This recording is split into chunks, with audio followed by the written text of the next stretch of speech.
Good day once again. Welcome my viewers and students. I'm happy to have you in another class in commerce. So please, let's have a time to ensure you're ready, have your writing materials with you for note-taking as well as other reasons. So please, get set and let's go. Thank you. Let's move.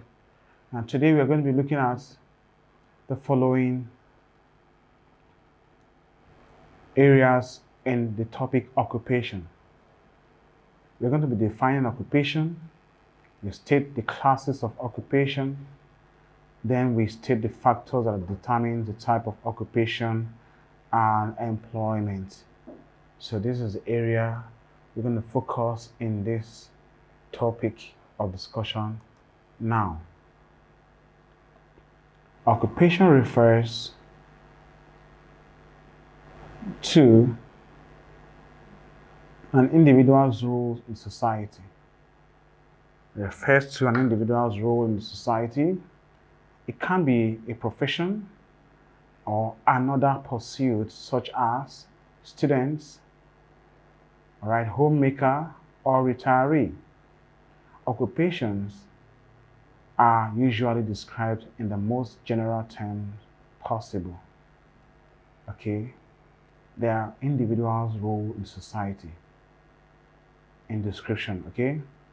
So, what can we say that occupation actually means? Occupation refers to the work or profession that a person engages in regularly, often as a means of earning a living. Whatever you find yourself doing that puts food on your table is referred to as the occupation you are engaged in. At any point in time you do a thing that brings money to you, is tagged word occupation. It can also be described as any activity that occupies a person's time, such as hobbies or interests. This can also be referred to as occupation. Whatever occupies your time and gives you return in doing so, and put food on your table or earn a living, is what occupation. It encompasses a wide range of activities that individuals engage in to earn a living and contribute to the economy of a country. So that's what occupation represents. Okay. Let's try to classify occupation and give it a class. We can actually divide occupation into three classes, right? Three classes. We have industrial occupation, we have commercial or commerce occupation, and we have service occupation. So, you want to, let's see. These people, okay, let's just talk about this a little. When you talk about industrial, it has to do with the aspect of transformation of raw materials into different stages of production or finished goods. So any activity that involves transformation of raw materials into finished goods or semi-finished goods or into another form can be put under what? Industrial occupation. Then again, you can also have another aspect of it, which means those who are involved in the distribution of these goods that are being produced, right? They're also involved what? They also have occupation as a class in that aspect, right? That are involved in the service and the commercial aspect of occupation, which means they are involved in the movement of finished goods or semi-finished goods or even raw materials from one place to another where they are important or needed. That is commerce. That is making sure that things exchanges ownership on hand. All right? Then you have service. This means providing the last stage of occupation or service. It means people who engage in production that is not tangible, doing things that is not actually physically touched or felt, that is, they are into service provision. There are people like that, especially those who are into drama or filmmaking, all right? Actually, you watch film, you listen to music, you watch sports, all right? Sports personnel are into service industry, all right, or service occupation. Okay, so yes, these are the classes of what? Of occupation that we have. There are just 3 classes. So look at these people here. You could tell what they do. All right, you could tell what they do. All right, from the left side of my view, I have one who looks like an engineer, right? Or when you say forest guard, they look almost like. The second from the left is a medical personnel. The third one also looks like someone who has some engineering skills. So these are actually mixed up like this. So you can identify them. They are into what different kind of occupation, mostly industrial and service. Here's another set of people, various kinds of occupation that people engage in.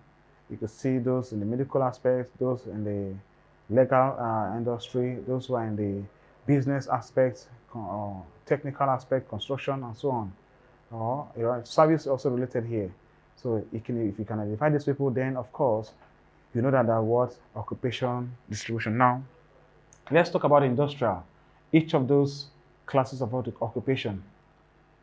Occupation activities or industrial occupation involves the activities geared towards the production of goods and services through extraction, manufacturing, and construction. Like I said, they involve the transformation of raw materials from one stage or form to another until they can be considered finished before it can be consumed. So, right, these activities are geared towards production of goods and services production of goods through extraction, through manufacturing, that's conversion, then through construction. Now, however, there are jobs of all the people who are engaged in the production of goods as such. So you see, we want to also highlight some goods, some kind of occupation that are found in this industry, having also know what it means. We'll come to them because we have them. We have industrial occupation also involves those who engage in physical production such of goods, of goods and information, so the transformation of raw materials into finished or semi-finished goods, like I said earlier on. Now, this aspect you can see here. This aspect involved. This is it's a factory where you have construction work going on. I think these are industrial machines that have been manufactured here. So you can imagine everywhere there is filled with different robot or the other, helping them to achieve one thing or the other. So this is an example of industrial occupation. This is construction, right? Then you can see this is another form of what? Construction activity. So it involves extraction, that is sourcing from nature, all right? All forms of raw materials from nature, which is extraction of raw, extractive activities in occupation. We have manufacturing, which means conversion of these extracted raw materials into finished or semi-finished goods, and then construction means putting into different parts, putting of different parts or component parts together to form a whole that is that will become useful or as finished goods. All right. So we have examples of industrial workers. We have the fishermen. We have the farmers. We have the manufacturers. We have welders. We have carpenters. We have miners, lumberers, those who work in the forest to harvest wood for other production ventures. We have plumbers as well, those who construct water through the pipes to supply into different areas of the house, and also in other aspects of plumbers, and all these and many more are involved in the industrial occupation aspect of our studies. So we just have to take a little extension of what we'll talk about extractive. All right, I want to talk about extractive. So it involves the extraction of raw material from nature, which means farming or farming. You know, farming of food crops, another kind of crop is from nature. So when you farm or you harvest, you're actually involved in what? Extractive activities. When you fish or you farm fish, or you go to the sea to fish. You're actually involved in what? Extraction of what? Raw materials from nature. All right. When you mine gold, you mine all the natural stones or precious stones and other things. What you're doing is what you're extracting from nature. Lumbering means providing wood that is used for production of other kind of materials, maybe book, paper, and the rest of them. Then quarrying means breaking down of rock into smaller units to form granites and other useful quantities of stone. Like hunting also means extracting wildlife from the forest for use. So all these are what extractive industries in the industrial division of occupation. So yes, in the manufacturing aspect, we have textile processing, food processing, shoemaking, rubber processing, plastic processing, furniture making, tailoring, and so on. So yes, this is actually conversion of raw materials to finished goods in this case. So it's actually what one of the aspects of what industrial occupation divided. Then you have the examples of construction aspect of industrial occupation is road construction, building construction, airports, bridges, goldsmith activities, conversion of precious metals or stones into ornaments that are useful. Then you have furniture construction as well. So these are the examples of construction division of occupation. So we'll go to commercial occupation. What does commercial occupation mean? It simply means all those activities that are involved in the distribution and exchange of goods and services. It can actually deal with those activities that enables a product to get to the final consumer. I said it before. So when goods are moved from one place to another until it gets to the final consumer, it involves what? Commercial activities. Okay. So commercial occupation refers to all occupation of those who are engaged in different trading activities to make production, distribution of goods and services possible. Examples of people or occupations in this aspect of occupation involves the bankers, those who work in financial institutions, transporters, those who work in transport companies, traders, those who buy and sell goods, that's making sure that exchange takes place, insurers, those who provide risk cover for risk in business, importers, those who buy and sell across the country, exporters, send people, postmasters, those who ensure that the, documents and other goods that are imported or are purchased get to the final consumer or to those who have bought them. Advertisers are those who create awareness. So all these things actually help trade to take place, and they are called what? Commercial occupation. You can see here is an example. You see and this is a very big water body, large water body, that you can see a ship carrying different containers, multiple containers, uncountable, heading towards the destination from those to those who have purchased this kind of goods. All right, so that's exactly what it is. All right. Then the other arm, you see a man making calls and having some screen beside him with information. He's communicating and taking down business ideas and discussions that will help promote commerce. All right. So they are into what? Commercial activities. Now to the other aspect of occupation divided, we have service occupation.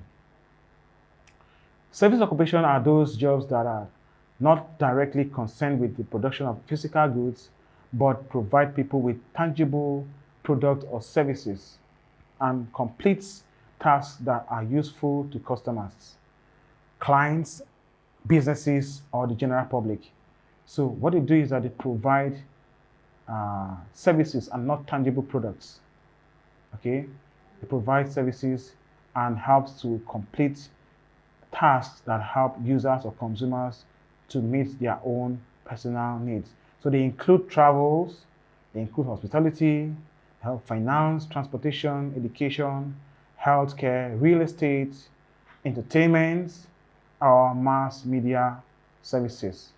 Okay, as you can see here, This is somebody who is actually, these two persons on my left, they are checking on security cameras. They're providing what? Security in terms of service to ensure that there's guarantee of safety in business activities in this area they are covering. And you have another person on my right, a hairdresser, providing direct services to a client. That's its beauty, all right? So making the person look exactly how they want to look. That's satisfaction as well. So these are examples of service-related occupation. Now, service occupation, also called tertiary occupation, refers to those occupations that render services to the people. There are two types of service occupation, right? It's what the direct services and what indirect services. These are the two types of service occupation. Now, what are direct services? Direct services are those services that are provided that the consumers get first-hand direct contact with the provider. It is rendered directly to the consumer, and the consumer have first-time contact with the provider of the service. All right, so that's what it means. If I am a teacher and I'm standing in front of my students and I'm teaching them, I'm rendering what? Direct services. Okay, as far as they take what I teach, it's called what? Direct services. If I'm an artist, all right, and I am invited to perform on a stage, I have crowd hailing my music and dancing towards my beats, I'm rendering what? Direct services. If I'm a comedian as well, I'm rendering what? Direct services. If I'm a doctor and I'm a family doctor, of course, if I come to your house, I'm rendering what? Direct services. Okay? So if you go to a barber shop, you also enjoy what? Direct services. If a housemaid in your house renders what? Direct services. If I go to a restaurant and eatery, I get what? Direct service of the stewards that are there. Also in a hotel, I get what? Direct services. Okay? So musicians also do that. Lawyers also do what? Render direct services. So these are the things that we call direct services, because the providers of these services have contact with what? Their recipients or consumers, okay, directly. Then you have indirect services as provided. These are services that are provided by mostly civil servants or government employees who render these services to the public in general and to nobody in question. Most cases, they are general services provided to the public for consumption. Now, doctors in government hospitals render what? Indirect services. Police officers that provide securities in the community render what? Indirect services. The soldiers that ensure national sovereignty and protection, right, are also what? Rendering indirect services. Customs officers are also what? Rendering indirect services. Civil servants in their various offices don't need to personalize the service to you, right? You need to render it as a service to the public. That makes it what? Indirect services. Then lawmakers are also rendering what? Indirect services, because they don't have direct contact with you before they can make a law. So government teachers are also what? Seen as direct service, indirect service providers. So everything that happens to be from the government, in this case, can be termed what? Indirect services. So the factors that determines the type of occupation and employment that can be. Climatic and weather factors or differences can also determine. Some people cannot work or live in very cold region or very hot region.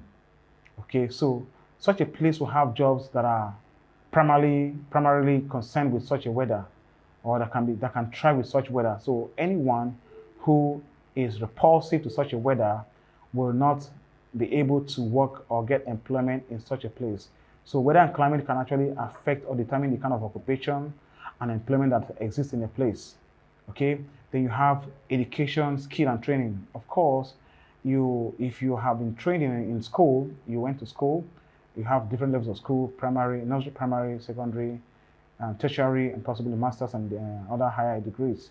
All right, so where you have skilled personnel, there are jobs that are actually applicable to them, and when you have unskilled personnel, untrained ones, you have also jobs that are meant for them. So the kind of employment that's available or the type of occupation you can do can be determined by the training you have, all right, or the skills you possess.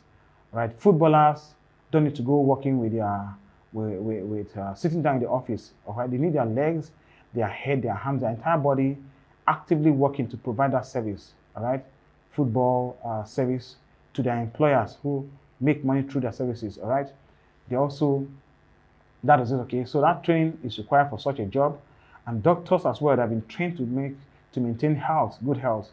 So they also work as employees in a medical facility. Okay, so natural resources is another one of the factors that determine the kind of occupation and employment that's available. So people who have some kind of natural resources will have jobs in that area of available resources. Okay, yeah. Those who have beaches as their most income earner will have tourist employees scattered everywhere. They have people who provide tourist services, all right? So you have expanded beaches in a country. They will have more of tourist employees than other kind of employees. So that will be the job that is available in such a place. Okay, so you have salaries and wages. Of course, people consider this before they take up a particular job or before a job is created. So whenever a job is available or employment is available, and people want to work, they look at these salaries and wages to show whether they want to work or not. So yes, it's a factor that also will determine the type of occupation and maybe employment as well in a particular economy. Then you have government policies. Government can decide also what to use some policies to encourage employment and also create some kind of occupation as well. They can also use the same policy to discourage employment and some kind of occupation as well. So depending on what the government wants, government can bring in policies that will increase job opportunities in some industries by providing maybe grants or subsidies or tax holiday that will increase their productive activities or their productivity in general. That means more jobs will be needed or will be provided for people to come and engage in and provide something. So industrial hazard as well is another one that can determine occupation or employment. What means industrial hazard means those events that can occur in an industry or a company that can be very, very harmful to the workers. So if such is considered, especially those who work in the oil rig in Nigeria, they are into large hazards. Imagine that thing getting exploded and burns people to ashes. That's hazard, or spills over and contaminates what people can eat and then makes it impossible for them to get what they need. So that's also another hazard. So yes, these are factors that can determine the type of occupation or employment that are available in a place. Another one here is aptitude or inborn talent of the person. Yes, I mentioned footballers before. These people are born or they acquire this thing by training and by seriousness. So whatever you have can determine what you can do as a job or occupation. Then people's interest, of course. Some people also don't want to work, and some people are eagerly waiting for some kind of job to earn a living from them. That is what occupation. Thank you. So I'm happy that we've gone through this, and I'm sure you have a good knowledge of what occupation represents, and by so doing, you have been informed, and I'm sure that when you see questions relating to this, you don't have a problem with them. So let's try and check one or two questions with respect to that, what we just learned. Okay. Now this one says,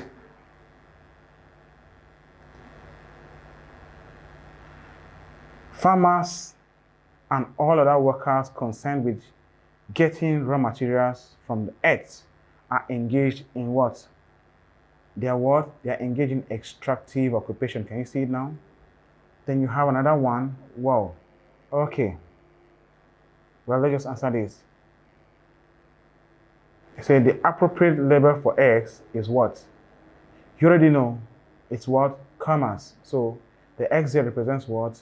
Commerce. So D is the answer. Then the next question here says, which of the following activities is classified under extractive industry? Is it construction of roads? Is it assembling of cars? Is it canning of tomato purees? Or is it exploring of minerals? So our answer is what? D, exploring of what? Mineral, because you're touching nature.